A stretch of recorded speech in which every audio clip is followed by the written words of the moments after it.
Welcome to the CISSP Cyber Training Podcast, where we provide you the training and tools you need to pass the CISSP exam the first time. Hi, my name is Sean Gerber, and I'm your host for this action-packed, informative podcast. Join me each week as I provide the information you need to pass the CISSP exam and grow your cybersecurity knowledge. All right, let's get started. Good morning, it's Sean Gerber with CISSP Cyber Training, and hope you all are having a blessed day today.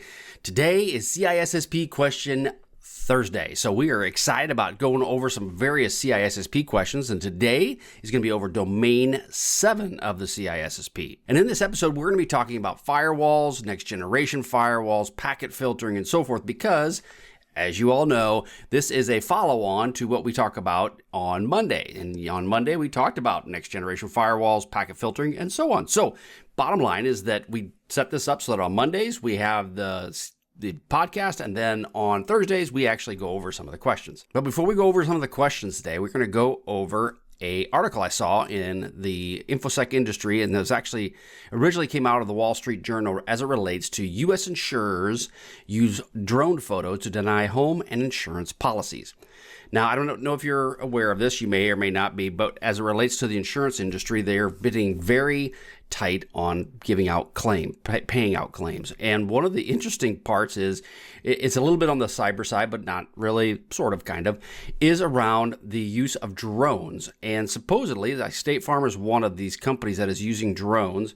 And what they're doing is they're looking at different homes to determine, are they a good risk or a bad risk?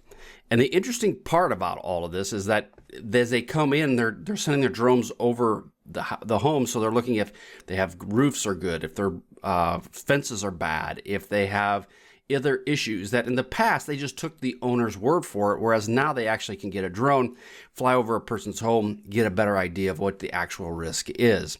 And because of that, they're not paying out certain claims because, in the case of the article, they mentioned that there was a roof, so they flew over the top of this person's roof, and this person said that their roof, and had somebody come out and inspect it, saying it's got 10 years worth of life in it, and yet they obviously had a claim against it. Well, when State Farm flew their drone over it, they looked at the roof and said, yeah, no, there's no way. This roof was already on its last legs. It was already going to be going away, so we're going to deny the claim. So it's just very interesting in how the fact that they're using technology, in this case drones, to overlook and look at people's insurance situation to determine whether or not they're actually going to pay a claim or not. You're going to see more and more of this as people are going to use this type of technology, both cybersecurity, drones, AI, in ways that has not really been used in the past. And it's going to cause a lot of rift between how people operate and deal with these types of situations. So you as a cybersecurity professional are going to be asked in many ways of going, what is your feeling about this? What about drone security? How do you understand the fact of the protection of drones? And you're going to be getting into all of these spaces that you would have never ever dealt with. I would have never even thought of probably 5, 6, 7 years ago.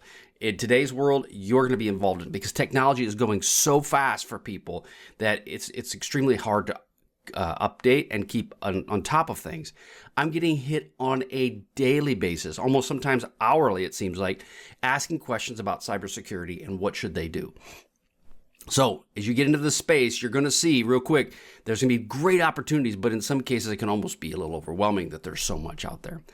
Bottom line is they dropped this policy, they dropped the person, and therefore they lost out. Even when they went and appealed it, State Farm said, no, talk to the hand, we're not going to work with you. So I thought that was a very interesting concept from State Farm in the fact that they're moving in this space as quickly as they are. So, all right, let's move into the CISSP cyber questions, and let's get into your questions for this week. Okay, so these questions are over 7.7.1 of the CISSP exam. Now, before we get started, just real quick on that, though, is that you can get all of these questions at CISSPcybertraining.com, and you can check out these pet questions as well in my blog post, and they're all available for you to be able to view and to be able to get access to them. Okay, so let's roll into question 1. What is the primary function of a traditional firewall? Again, what is the primary function of a traditional firewall? A, to encrypt data packets. B, to filter traffic based on predefined rules. C, to authenticate user identities, or D, to monitor system performance. What is the primary function of a traditional firewall? Now, many of these pieces that we just talked about may be part of a firewall, but which one is the primary function? Again, key word. And that is to filter traffic based on predefined rules. Okay, so as you go into firewalls, they're going to be inspecting the different packets that are coming in, and they're going to be looking at these headers, and they're going to enforce security rules based on what these headers will say. So it could be allowing, could be blocking, could just be monitoring, and they could be looking at various aspects around IPs, ports, and protocols. So that is the purpose of an overall traditional firewall. And you'll be getting into organizations where you may work out of, and they may have lots of traditional firewalls, or you may get into areas where they have something different, such as the next question, which would be a next generation firewall. So which of the following is unique to a next generation or NGFWs compared to traditional firewalls? So next generation firewalls obviously are the next step, and they're more expensive, but they do provide some level of value beyond just a traditional firewall. A, application awareness. B, stateful packet inspection. D, static packet filtering. Or D, basic access controls. Which of the feature is unique to a next generation firewall compared to a traditional firewall? And the answer is A, they have application awareness. So when an application is connecting and communicating through a firewall, these next generation firewalls do understand that, and they're able to manage and filter the traffic based on the application is using, such as it can include ports and protocols, but it isn't just ports and protocols. It's more of the fact of what the application is using from the connection itself. And these work really well against the sophisticated type cyber threats and attacks. Question 3, static packet filtering. I can't say that. Static packet filtering firewalls are considered stateless because static packet filtering firewalls are considered stateless because they, A, encrypt data packets, B, inspect the state of the application layer, or C, treat the packet in isolation, or D, require user authentication. So static packet filtering are considered stateless because they, C, treat each packet in isolation. So static packets filtering firewalls, they do not maintain a record of any ongoing connections, which means they treat each packet in isolation without considering the context of the overall packet itself. So basically, how's the connection working? All of those different aspects, it just looks at the packet. It doesn't look at what is it actually doing. The stateless operation can be a limitation, especially when you're dealing with complex threats that require an understanding of your state of your network communications. Question 4, which of the following is a limitation of static packet filtering? Which of the following is a limitation of static packet filtering? A, high throughput. B, efficient traffic processing. C, simple rule configurations. Or D, lack of deep packet inspection. Again, a limitation of static packet filtering is D, lack of deep packet inspection. Just kind of like we talked about earlier, is that since it's not able to actually crack open the packet, it's not looking deep inside the packet, it only examines the header of each packet before it sends it on its way. That is a limitation of static packet filtering. It doesn't actually look at the embedded payload or any of those things. Question 5, application firewalls are particularly effective in securing A, web applications, B, email servers, C, VPN connections, or D, network perimeters. Application firewalls are particularly effective in securing which? And the answer is A, web applications. So an application firewall, which typically you'll hear from the WAF, a web application firewall, they're used in protecting specific applications such as web servers. They are very effective in securing applications from SQL attacks and cross-site scripting attacks. They do inspect the data at the application layer and enforce security policies that are relevant based on that specific layer. So that is a web application firewall. A WAF is typically what you'll hear. Question 6, circuit level firewalls are commonly used in which scenario? Circuit level firewalls are commonly used in which scenario? A, protecting against DDoS attacks. C, filtering URLs based on content. C, securing remote access through VPNs. Or D, inspecting encrypted traffic. Again, circuit level firewalls are commonly used in which scenario? And the answer is C, securing remote access through VPNs. Okay, circuit level firewalls are often used in a VPN scenario to ensure secure remote access. And they basically operate at the session layer and establish that two-way communication, obviously validating the session between both parties. And they also can be used for verifying the session initiation protocol in a VPN connection. So again, when you're dealing with circuit level, think of it as a VPN type connection. Question 7.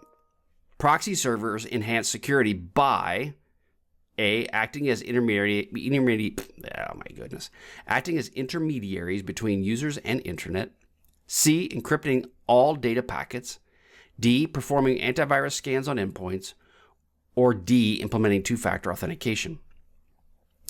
Proxy servers enhance security by, and the answer is A, acting as an intermediary between the users and the internet.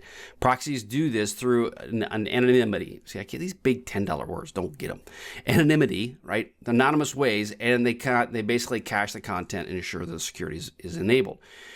They will filter and evaluate internet traffic on behalf of the users. You look at them as a proxy, they're just acting as an intermediary between you. They go in between you, you pass the information to them, they pass the information on. That is the purpose of a proxy. Question 8. URL filtering is essential for A, decrypting SSL traffic. C, preventing access to malicious sites. C, intrusion prevention. Or D, application layer inspection. So URL filtering is essential for, and the answer is B, preventing access to malicious sites. URL filtering is a key tool, obviously, for keeping people away from going to sites that they should not from a malicious standpoint. Obviously, the URL, right? It does allow organizations to block or allow content based on the categories that they may have, and it allows for compliance and then corporate policies to meet the needs of the company. So as an example, if you have a URL that is www.badguy.com, the URL filtering will say, well, I know that badguy.com is typically a bad site, so I will not allow you to it. That is what they call by URL filtering. Now, obviously, it's much more complicated than that, but that's basically the sense of it. Question 9, which of the following is a benefit of next generation firewalls over traditional firewalls? So we talked about limitations, so what is a benefit? A, lower complexity. B, integrated security functions. C, stateless operation. Or D, single security function. So which of the following is a benefit of a next generation firewall over a traditional firewall? And the answer is B, integrated security functions. So what they mean by that is that in a lot of cases, AI is now being added into these next generation firewalls, so to allow for security. They also can continue IPSs, which is your intrusion prevention systems, deep packet inspection, antivirus, anti-spam, so on and so forth. They can do a lot of different things with a next generation firewall. It's not just a dummy packet router. I mean, I know that being very generic, but they are a very powerful system that can do many different things. The problem with these systems is that they're great and they're powerful, but now you got to have someone who understands the use of it to get the maximum amount of product out of it. Question 10, SSL inspection, a feature of next generation firewalls, is important because it, A, increases network throughput, B, allows for user authentication, C, reduces the need for proxy servers, or D, detects threats in an encrypted traffic. SSL inspection, a feature of next generation firewalls, is important because it, D, detects the threats of incoming or encrypted traffic. So SSL inspection obviously is a critical feature of next generation firewalls, and you can see these in various other appliances that are out there, but they will allow to decrypt the SSL traffic that's coming in and connecting on its own way. And it looks for hidden threats. Encrypted traffic is a really key factor, and many bad guys will use encrypted traffic to hide their actions. So that's something that you need to be considerate of. I'm actually working on a project that's dealing with encrypted traffic right now. It's pretty impressive, and you learn a lot, right? So it's a lot of cool stuff that you're dealing with. Identity services in next generation firewalls enable what? A, faster packet filtering. B, simplified rule configurations. C, granular control based on user identity. Or D, basic access controls. Again, question 11. Identity services in next generation firewalls enable C, granular control based on user identity, right? So identity services in the next generation firewalls provide a very granular based control for the user's identity. And this allows the creation of security policies that are tailored specifically to a group or users and help enhancing the overall system itself. So it's great that it has that identity capability built into it. Question 12, the integration of what technology in next generation firewalls helps in real-time anomaly detection? The integration of what technology in next generation firewalls helps in real-time anomaly detection? And we don't tell you the answer just yet. The answers are blockchain, quantum computing, artificial intelligence, or virtual reality. So the integration of what technology in next generation firewalls helps in real-time anomaly detection? And the answer is C, artificial intelligence. Obviously, with the ability of AI built into these different firewalls, you can look for real-time anomaly detection, which is one of the biggest problems we have in firewalls, is looking for the bad guys. And how that can be is, coming from that perspective, we would hack in. The ultimate goal is to hide in the chaff, to hide in the noise. Well, next generation firewalls with AI, the goal is that they will help alleviate some of that and be able to dig that out. Question 13, what is the role of a firewall in regulatory compliance? A, it meets data protection and privacy requirements. B, it ensures all data is encrypted. C, it provides a user-friendly interface. Or D, it's increasing network speed. So what is the role of firewalls in regulatory compliance? And the answer is A, meeting data protection and privacy requirements. One of the big issues you deal with firewalls is they do help you meet those privacy requirements and data protection requirements put onto you by companies. And so therefore, it's an important factor in this overall plan, is that you want to have these requirements set up and organized or to protect companies and organizations. Question 14, which of the following is not a recorded activity by firewalls? A, traffic details. B, security incidents. C, user activities. Or D, employee attendance. So which of the following is not a recorded activity by a firewall? And the answer is D, employee attendance. Obviously, you can pull up if someone's logging in off of firewalls, but that doesn't really tell you much at all. So you can't really tell if they are actually attending work or not. They could just be logging in and walking away. But I mean, you could, if you got into it, you could determine whether they're actually doing something. But the challenge is you have better things to worry about than that. If you're looking at employees and if they're doing their work over a firewall, then one, you better find some new employees and just not worry about it. Or two, you got too much time on your hands. Question 15, next generation firewalls maintain performance by A, limiting the number of security functions. B, designing to handle multiple security functions. C, using static packet filtering. Or D, disabling application awareness. Question is, next generation firewalls maintain performance by, and the answer is B, designed to handle multiple security functions at any one time. From deep packet inspection to AI aspects to IPS aspects, they all can handle many security different functions. Now, again, one thing to think about with next generation firewalls, they are all not equal. Some are much better than others, so be careful what you purchase and what your expectations are. If your expectations are super high and you go with a cheap version, you will probably be, unfortunately, unhappy. So they're not cheap, especially for good ones. They are not cheap at all. So just keep that in the back of your mind. Okay, thank you so much for joining me today. If you want any of these CISSP questions, head on over to CISSP cybertraining.com. You go over there to CISSP Cyber Training, you can have access to these questions. You can have access to this video. It's all available for you there, okay? If you want to purchase one of the products I have and you can get access to all my questions, they're available to you at CISSP cybertraining.com. Again, it's a great place. If you're looking to do this on the cheap and trying to just go through it, I never had this at all. This is an amazing opportunity for you at the site of CISSP Cyber Training, because when I studied for the test and failed it the first time, I didn't have these tools available to me. I created these for you so that if you really want to just work on it on your own pace, it's there and available. However, if you want a plan that you want to get it done, I have a blueprint, I have all the questions, I have all the podcasts that are all collated and ready for you to help you get this thing done on the fastest way possible. Again, go to CISSP Cyber Training, and I'm here to give you what you need to be successful in your cybersecurity career. All right, have a wonderful day, and we will catch you on the flip side. See ya.